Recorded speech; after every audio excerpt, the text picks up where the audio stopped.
Okay, since we have 2 minutes though, can you Yes. tell me more? Can you tell me more about the Beyonce thing? Like, how did it happen? The grace of God.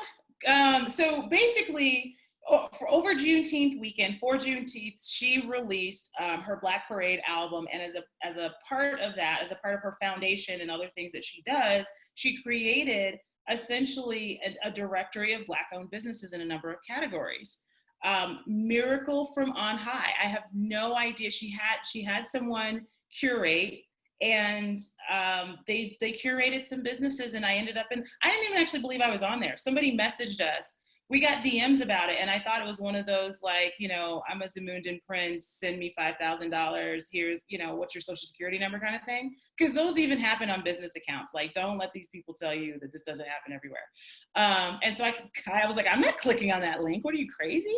And then I started getting text messages from people I know, and they were like, no, really, you're on her website.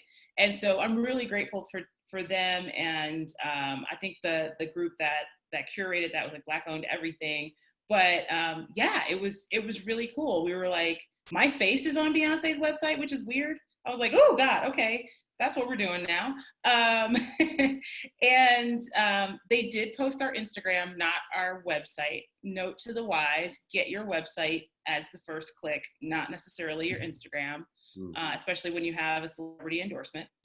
But it did have a really great boost to our Instagram, as well as we did see a bump in our website. The biggest piece, and this is where, you know, if the endorsement itself isn't perfect, that's okay, because you can still leverage it. So one of the thing that I did the next day, after I just like ran through the streets naked, like, Beyonce knows my name and she knows what I look like, this is crazy.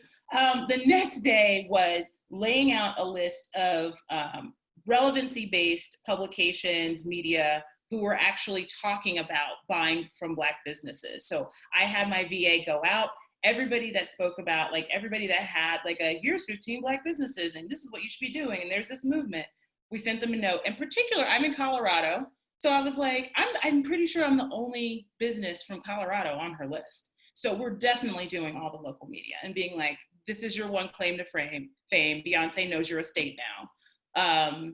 And we went out and we're still pitching people based off of that. We're using it as a proof point. We're going to influencers who were kind of flaky. No names named, but you know, you send them notes, they may or may not get back to you. Send them product, they may or may not get back to you. So being able to say, hey, by the way, you do know that the Queen knows us. You sure you don't want to put that body bomb on? That's what we've been doing. It's literally the best social proof and stamp that you could have as a business. Oh, yeah.